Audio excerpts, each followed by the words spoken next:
Ngempela sesiphinde sabuyela kweSimanzonzo, umfana waNongoma lo. Sithemba ukuthi abantu basaphila emakhaya. Njengenjwayelo ahlale kuzo iy'ndaba engikuphathele zona ezokuthi amabhinca ahlukanepha nendawo emva kokuthi uZimdola aqokwe kwamanye ama-awadi. Lokhu kulandela ukuthi uZimdola wathi emabhincini sengaze akhale kangaka ngesikhathi ekhalela into encane, kodwa kade evota ngey'hlanu ey'ntathu. Akwehlanga kahle emabhincini njengoba elokhu ebamba amagqubu alinkulumo.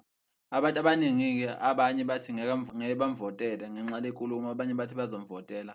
Khona omunye-ke ozowaphumela obala ku-Twitter wathega uZimdola wathi ngeke ngikuvotele ngoba wathi sivota ngey'hlanu ey'ntathu. UZimdola waphendula wathi bengangincengile vele futhi azange ngiwucele, wasethi cela ungixege skigi. Abantu abaningi-ke bakhombisa ukungahambelani nale nkulumo kaZimdola bethi akumfanele uZimdola ukuthi akhulume kanje njengoba usaziwayo.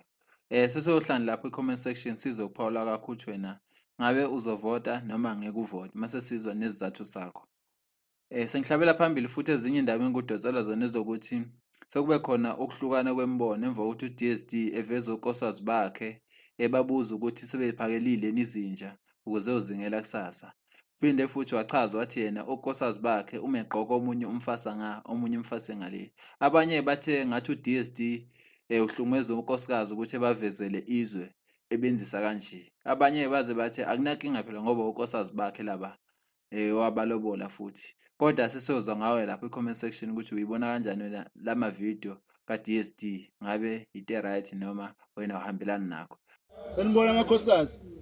Yebo. Niyaphila bomama iphelepele zami. Siyaphila. Senitholile ukudla kwezinja. Yebo. Hawu ngiyabonga bomama, ngiyabonga amakhosikazi.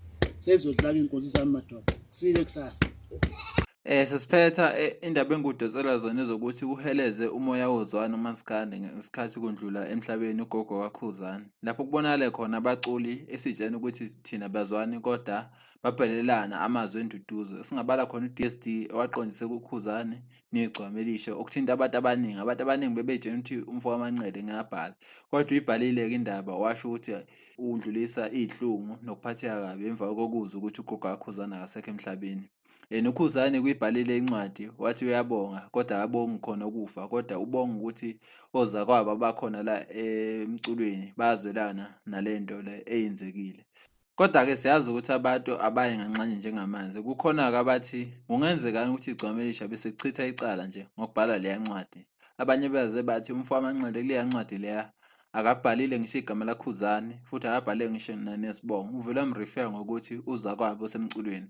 Kodwa-ke asazi-ke, eyi sesohlala lapho kwi-comment section. Ungumfo wamahlobo ngiyededa indawo, ngiyabonga.